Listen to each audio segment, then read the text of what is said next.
Welcome back to Autopsy of a Horror Movie. My name is bruckerhorror, and today I am going to be going over the kills of Final Destination from the year 2000. Now, I do like to sit down and come up with analyses and theories and fun interpretations of movies, but today I'm taking it a little bit easier. I'm not going to be doing interpretations or analysis. Doesn't mean I won't ever do this for this movie. I will in the future, but today I'm just kicking back, relaxing, and I'm just going to be grading these kills. Really excited to do this. And I want to give a big thank you to everybody that is already following me on Twitter and Instagram at bruckerhorror. It was you kind folks that voted on this episode to do. I gave a list of movies for me to do my first grade kill on, and Final Destination was the winner between the Twitter and Instagram poll. Scream was a very close second, so thank you everybody that voted. I am so happy to do this, and be sure to follow me so that way you have some input on the next poll I do. Let me kind of explain how today is going to go. I'm going to be grading the kills in this movie, Final Destination, and I'll be grading them on 4 different categories, including shock, method, style points, and since that this is a Final Destination movie, meaning that kind of like the shtick of this franchise is that they all have elaborate death designs and mousetrap-esque sort of sequences, I'll be kind of grading on how elaborate the death sequence was. And each category, I will give a score between 0 and 5 points, and at the end, I will tally all them up to get a final score. At the end of this episode, I will be ranking the kills of which ones I thought were best, kind of based on my grading here, and just kind of discussing what I liked and what I thought was cool, and, just grading these kills. It's pretty simple. Briefly, this movie came out in the year 2000. It was directed by James Wong. This movie stars Devon, Sawa, Larter, Kerr, Kristen, Cloke, Chad, Donella, Sean, William Scott, Stifler himself, and the Candyman, Tony Todd, Amanda Detmer. And I am kind of now just realizing that this is kind of a fun follow-up to my prior episode on House on Haunted Hill, because that also starred Larter. The plot of this movie is pretty simple and interesting, although muddled at times, and I don't exactly know what the rules are still exactly, because it's kind of convoluted, but still a very fun movie. I like this a lot. And as a warning, I will be spoiling a lot of stuff in this because obviously I'm going through all the kills and I'm about to give a kind of quick refresher on what the setup is for this movie in case anybody needs a refresher or is just kind of interested what this movie's about and maybe you want to go watch it before listening to the rest of this episode. But as a warning, I will be spoiling a large portion of this movie, so you have been warned. While boarding an airplane to take a high school French class trip to Paris, Alex has a premonition that the plane will explode mid-flight, killing everybody on board. Snapping out of the vision, Alex is freaking out and causing a big scene and yelling at everyone to get off the plane that the plane's going to explode. This commotion incites some fight and arguing, resulting in him and 6 other people in his class being kicked off the plane. The plane, however, does indeed explode, showing his premonition to be true. As the movie goes on, we discover that death does have a design for everyone's death and that this plane crash was part of theirs. Now that they have cheated death, death now must come up with a new design to kill them off. Will our characters be able to notice the signs and avoid death again? Or is death that much of a Big Mac daddy and is able to get them in the end? Let's go ahead and get to the kill grading and see who's left at the end of this movie.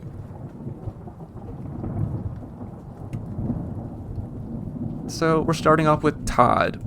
After the school memorial service for the students and teachers that were killed in the plane crash, we see that Todd is back home in his bathroom. And I guess that death in this scene kind of manifests as wind, because we see wind come through the window, blows his curtains, and closes the bathroom door. Todd then sits down to take his second shit of the movie. That's right, he took a shit at the airport, if you forgot that part. And we see that behind the toilet, water is starting to drip from the piping and is starting to pool. After defecating, Todd gets up to shave his naked face, and I have no idea why he's shaving. He has no facial hair. He also shaves like a fucking maniac. He doesn't even put water or soap or shaving cream, nothing to lather his skin. It's, I don't know, it's really weird. As he is shaving, we see that water is slowly pooling and starting to seep all over the bathroom floor tiles and inching closer to him. And this is kind of making you think that the setup is that he's going to slip and cut his neck while shaving and he will bleed out. But he stops shaving after he nicks himself and he plugs in the radio and this damn John Denver song starts playing, which is throughout this whole movie. Oh my God, it gets so infuriating. And something else that is very annoying about this death scene is that it is intercut with Alex trying to gain the courage to masturbate. Very odd. Anyways, Todd unplugs the radio and he turns around to the shower tub where there is a laundry wire hanging clothes to dry, and he slips on the water, falling forward, and his neck gets caught in the laundry wire. It wraps around him and he falls into the tub, and he's starting to choke and he's practically being hanged. He can't gain any sort of footing or friction because he spilt over conditioner and shampoo all over the bathroom tub, making a big fucking mess. And he just cannot get a grip on anything. So he's slipping and sliding, and the wire is getting tighter and tighter. And then his eyes become bloodshot, which was kind of a cool effect, I will say. I did like that. He reaches over for the nose hair trimmers to try to cut himself free, but he is too late and he dies. After he dies, we see that the water seeps back into the piping, ? It was kind of weird, but I also kind of like this, but I don't like it at the same time because we don't see this happen for the other deaths in the movie. Like, it's like death is covering its tracks or trying to hide what happened here. It doesn't make too much sense, and I think that's like kind of a cool angle, honestly, that death is like covering its design in a way, and if we were to see that in the other kills, I think that would have been a really cool avenue, but it doesn't come back up, so I don't know what the fuck to do with this. Anyways, overall, I was not too impressed with this kill, to be honest. For shock, I gave it a 1. It was clearly broadcasted that he was about to die, although I will give it a point for it because it was making you think that he was going to slip and cut himself while shaving, and making you think that was how he was going to die. So I give it a point for the fake out. Method, death by hanging, I give this 2 points. The conditioner kind of played a big role in this. Conditioner doesn't play in too many deaths, so I was like, all right, well, that was kind of interesting, I guess. And style points, the conditioner's kind of also seeping into that. I gave this 2.5 points for style. Honestly, the effect of the bloodshot eyes was really good and kind of played into that score as well. I thought that effect still looked really good, so yeah, get some points there for that movie. Elaborate design. In comparison to the rest of the kills that are, by mousetrap-like designs in this movie, this one is pretty simple, but it was still an elaborate design. We did see deaths or the Grim Reaper's fingerprints all over this, so I will give it 2.5 points for that, giving this kill a total score of 8 points. Poor Todd, death by slippery hanging. Next on the list, we have Terry, and honestly, one of the coolest, most dramatic parts of this whole fucking movie, and it rocks. So, Alex and Clear, and that's right, Clear, not Claire. Alex and Clear are sitting outside of a coffee shop when Carter and Terry drive by. Carter, seeing Alex, throws him into a fit of rage, and he pulls a very dangerous U-turn, hitting Billy on his bike. Car, you dick! And he pulls over to the coffee shop and he gets out of the car to sort of kind of like push and start yelling at Alex. And we kind of see a mini reunion kind of starts to form because now Miss Luton is walking out of the coffee shop by coincidence, and Billy has now finally caught up to everyone to yell, "Carter, you're a dick," again. Terry gets really pissed at all of them arguing, especially Carter, and she starts to walk off. She stops in the middle of the street to turn and look at Carter and tell him that if all he wants to do is just beat up Alex whenever he sees him, that he could drop dead. And this is fucking when a bus comes out of nowhere and just splatters Terry. It was such an effective jump scare, honestly. It's so good. And what I think is the most impactful and effective part of this whole sequence is that we see the reaction of the people surrounding her. All of her friends and her teacher, Miss Luton, are covered in her blood, and the camera really kind of lingers on them, like them covered, painted in her blood, and then just like it really sticks with you. It just seeps into you, and then it is immediately cut to Alex putting some Alka-Seltzer tablets and some water, and I kind of find that hilarious because I'm like, yeah, that'll take the edge off, dude. Anyways, I love this sequence. I love this scene. I thought it was really good. For shock, 4 out of 5. I thought that this was a very surprising and shocking part in this movie. If you're paying attention, you'll kind of notice that she has stopped in the middle of the street, so that's kind of broadcasting that she's probably about to get hit by something. But at the same time, you're kind of caught up in the argument and the yelling and everything, so it is kind of a big surprise. And that bus is hauling ass, so it was a jump scare and a good one at that, so really good use. Love it. Method, I gave this a little bit lower score for method because at the end of the day, she was hit by a bus, which is a very pedestrian thing that happens. I mean, people get hit by buses even in non-horror movies, but it was executed real well. The bus, we really felt all the force that was behind that bus. I mean, it was fucking hauling ass. So I'll give it 2 points. For style points, again, we're going right back up because I thought that there was a lot of style here. I gave it 4 out of 5 points. While we don't see her body, a lot of it's coming from the aftermath. As I said, I love how we just linger on the group of people that she just got killed in front of and just seeing the blood splattered on them. It's a great effect, and it really just makes you feel it. So, there's a lot of style here, so 4 out of 5 points. Now, for the elaborate death design, this one's kind of tricky for me to explain, and it kind of just depends on how you look at it. I do have a theory behind this, but I'm going to save that for whenever I do an analysis episode of Final Destination. So, because the movie doesn't explicitly show the hand of death acting on anything in this, you can't really say what the design was. I feel like that there isn't a design because of that. So, without going into some sort of interpretation.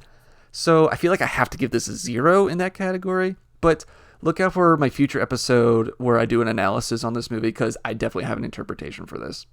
So, this gives us a final score for Terry's death at 10 points. Honestly, it's one of my favorite kills in the movie. It was great, very effective.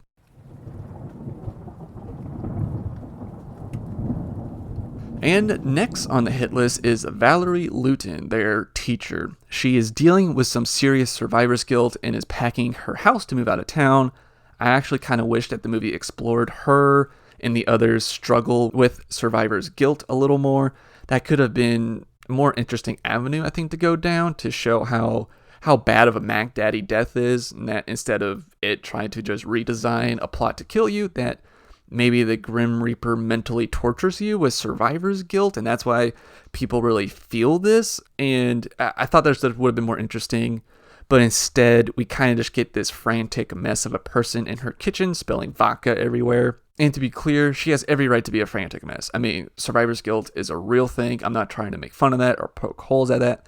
I'm just saying there's 2 different avenues that this movie could have done, and they kind of went the more cheesy avenue, and I just wish we got more depth out of it. So this scene starts out with her bringing out a John Denver record, and for fuck's sakes, my eyes just roll every time we hear that fucking song in this movie. Anyways, she then goes into the kitchen to brew some tea, and we see Death's reflection in the kettle as she wipes it dry. I'm not sure if we see Death's little, shadowy figure in every death, and I wish that was more consistent throughout the movie, but again, whatever. She goes over to her gas oven to turn on one of the eyes to boil the water, and then the flames go out, making you think, oh shit, this is going to explode.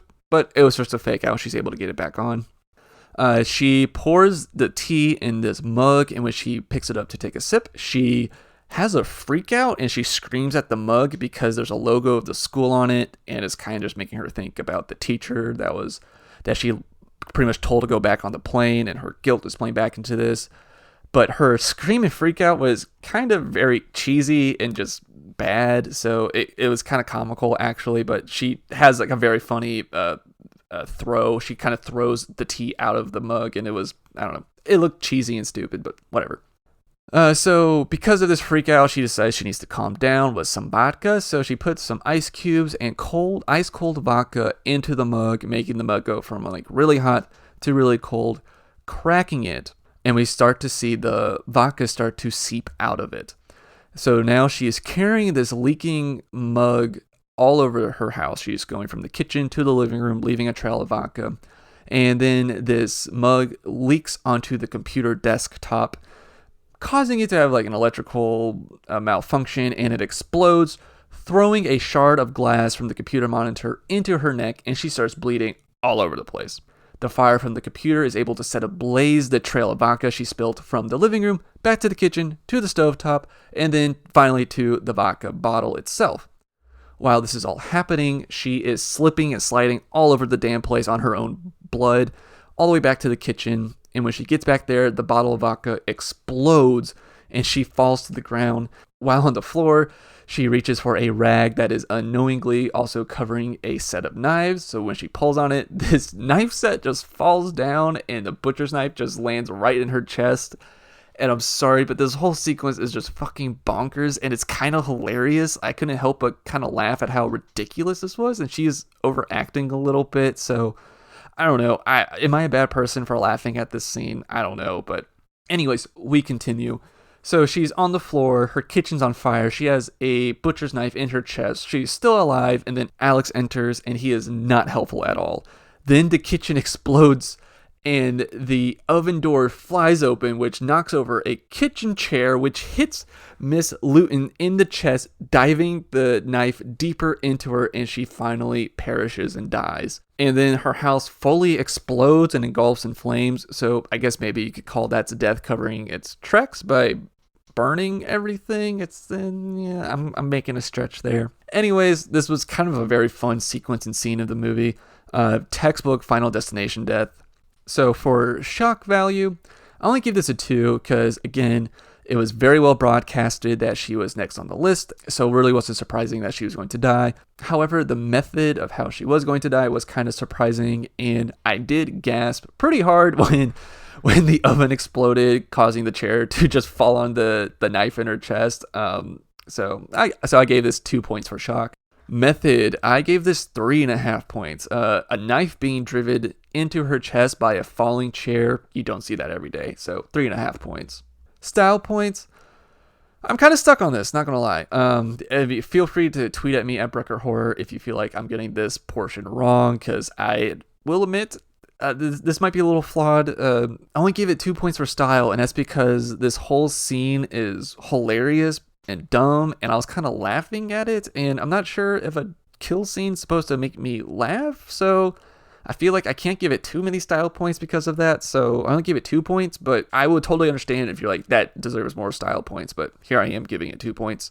However, for elaborate death design, this was the most elaborate sequence mousetrap-esque kill of the movie, so I'm giving this 5 out of 5, leaving me with a total score of 12.5 points for Miss Luton. Woo, she is way up there in the list. Next up is Billy. Car, you dick! So Alex, Clear, and Billy are all piled up into Carter's car, and he is driving like a fucking lunatic. Carter is kind of losing his damn mind, thinking he has no autonomy and that death is after him. He's like, I control my own destiny. I say when I die, blah, blah, blah. That kind of, mantra. And they are all yelling at Carter to stop the car and, stop being such a fucking asshole. Carter then stops the car in the middle of a railroad crossing, and everyone gets out of the car except for him. Carter decides that he decides like, hey, I decide when I die, and a train is coming. So he's like, so maybe I'll decide now. They're all yelling at him to get out. Carter then decides, you know what? I decide that it's not my time. What a fucking lunatic. He's trying to start his car, but his car is stalling and won't start. And he's also now trapped in his seatbelt. Again, I think like there's some like death fingerprints all over this. So Alex comes over, he yanks him out of the window just right at the last second as the train bulldozes through, demolishing his car. They are all kind of, freaking out about this. They're all on the ground except for Billy. Billy is standing over them. He is yelling how they need to stay away from Carter because Carter is next on the list, and that if we stay with him, that we are more susceptible to being killed off. As he's kind of yelling and freaking out, we see that there is a loose chain that the train is dragging, and it comes across a piece of sheet metal that was from Carter's car that is now demolished. It picks this up and it flings it right at Billy, causing a partial decapitation. It just slices right through his face, kind of like just above his chin, and it just cleanly like cuts him like butter, and his head just falls off. And this was such an effective sequence. It was such a sweet kill, and the effects really hold up. It looked great. I loved this. For shock, I gave it 3, a little bit higher, but not too high, because it was still kind of broadcasted that he was going to die because everyone else is on the ground and he's the only one standing up over them, really showing that he's positioned differently from the rest of the group, making you think, okay, something's about to happen to Billy, and he's also kind of screaming and yelling and going on this rant. So you're like, okay, he's getting a lot of attention for some things, probably because of a death, but I don't know where it's coming from. So that's where the shock came through. I was not expecting a decapitation here, so really awesome. Love this part, and the effects hold up super well. Method, partial decapitation. I love it. And it came from a fucking train whipping a piece of car metal at him. I mean, that's awesome. I give this 5 out of 5 points. Fuck yeah. And style points, also solid 5. 5 as well. The effects look great. I mean, when his head comes off, you can see it's being held together by a small piece of skin, and like you see that give out and his head just snap and goes down.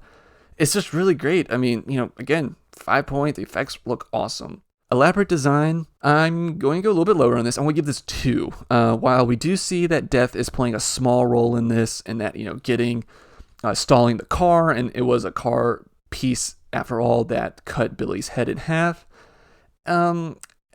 I just feel like it's a little clunky and just kind of more luck, but I still feel like that there is some design here. So anyways, I'll give it 2 out of 5 points, giving me a total score of 15 points for Billy. Billy, this was a sick death, dude. Love it. All right, and now we are to the final death of the movie, which is Carter. And this is kind of a lame death, I think. So it is at the very end of the movie, and it takes place 6 months after the events of the movie. The filmmakers actually had to go back and reshoot this ending because the original ending, I think, didn't test well. It involved Alex dying in the car scene when he was trying to save Clear from the electrical wire.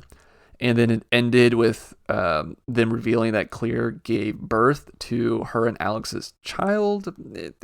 Anyways, they went back and reshot this. That's why everybody looks different. I mean, Larter is now blonde in this scene. So anyways, 6 months later, we see that Clear, Alex, and Carter have finally made it to Paris. They're kind of enjoying themselves, and they are sitting out on this nice little patio of a restaurant, and they are toasting to their deceased friends. But we start to see the dominoes fall for Death's latest design. Alex is almost hit by a bus that swerves out of the way, which hits a light post, then falls onto a sign for a market or restaurant, I think. And then this sign starts to come swinging towards Alex. Carter dives, saving Alex's life, and Carter is standing over Alex. Alex is now explaining that I just cheated death, and I think somebody else is on the list now, like who did a skip to. And we find out that it's Carter because the sign is in the background, hauling ass to its way to Carter, and then the screen cuts to black. So we don't see him actually get killed, but I mean, we know he's killed off. So for shock, I kind of gave this a 1. I wasn't too impressed by this, and it wasn't a huge surprise at this point in the movie because we kind of have now learned that whenever you are standing over characters that are sitting, you are now susceptible to be hit by something swinging or something else. So it kind of just staged it that way. You kind of just, it's broadcasting that something's about to happen to him. Method, being squished by a sign, only gave it 1 point. I mean, it sounds very Bugs Bunny-y. Style points, I will give it some credit for having a strong ending, though. I do like that we cut the black right before he is hit, but I would have liked it more if we saw him get hit and his body flying to the camera is what makes you cut the black. So I'll give it 2 points for kind of like having that strong ending. Elaborate design, it was technically a definite design by Death. I mean, we see its fingerprints all over this, so it is a mousetrap that works. So I'll give it 3 points, giving me a total grade of 7 points for Carter's death. Alrighty, it is now time to rank these 5 deaths. At number 5, I have Carter, who only got 7 points. As I said, I thought it was kind of boring, but it was a very cool way to end the movie, so I give it some props there. At number 4, I have Todd with 8 points. I might catch some flack for this because his death was kind of elaborate in a way, and I think a lot of people kind of really remember this death, but at the same time, I really wasn't that impressed, but I do give it props for the cool effects of the bloodshot eyes. I really did like that. Coming in at number 3, I have Terry with 10 points. I wish I could have put Terry higher. She really lost a lot of points with the not having an elaborate design. I will say if I didn't have that, I think that would have bumped her up to number 2, but hey, this was the scoring rubric I came up with. So Terry had 10 points. Still think that her death was awesome. It's a very effective and a great use and example of how to do a jump scare. I love it. It was a crazy moment in the movie. So Terry's at number 3 with 10 points. And then at number 2 with 12.5 points is Miss Luton. She absolutely had the most complicated mousetrap death in this movie with a lot of moving parts. As I said, it was textbook Final Destination.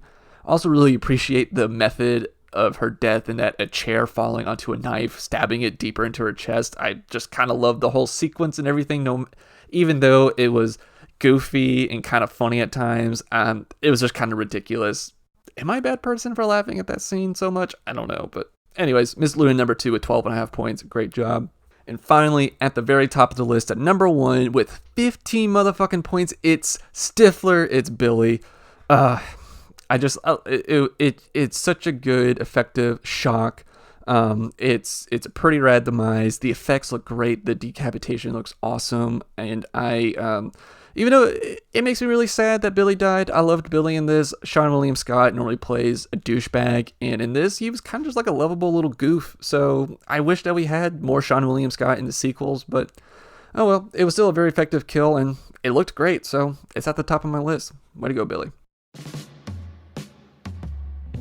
And there we have it, my first kill grade with Final Destination from the year 2000. I know I stated some complaints and criticisms throughout this episode that I had of the movie, but in all seriousness, I really do enjoy this movie, and I think it's a lot of fun. I actually like this movie a bunch. And I think that this franchise is pretty good. I haven't seen every sequel, but I remember really liking the second one, and the third one has some crazy kills. So this franchise as a whole has a lot of potential for me to do future grade kills for. So I am really looking forward to doing that. As I said, I do have some theories, analysis, interpretations I would love to get into in the future, but I'm just not doing it in this episode because for the sake of keeping my feed fresh and also to keep my episodes a little bit shorter, I like to do some episodes that are more fun and laid back like this, just doing a kill grade, and also more episodes that are a little bit more intense with like research topics or just kind of coming up with movie analyses and theories. So I'm looking forward to the future for covering that. Again, thank you to everybody that voted on this movie on my social media polls. Please be sure to follow me on Twitter and Instagram at bruckerhorror, and you could email me at bruckerhorror@gmail.com and let me know how you like this episode and if you have any movie requests for me to do. If you want more of my movie reviews, follow me on Letterboxd, link in the show notes, and you can also check out my other movie podcast called Film on the Rocks. This has been Autopsy of a Horror Movie. Please tell your friends about the show, give me a rating and review on iTunes, and take it easy, enjoy some good movies.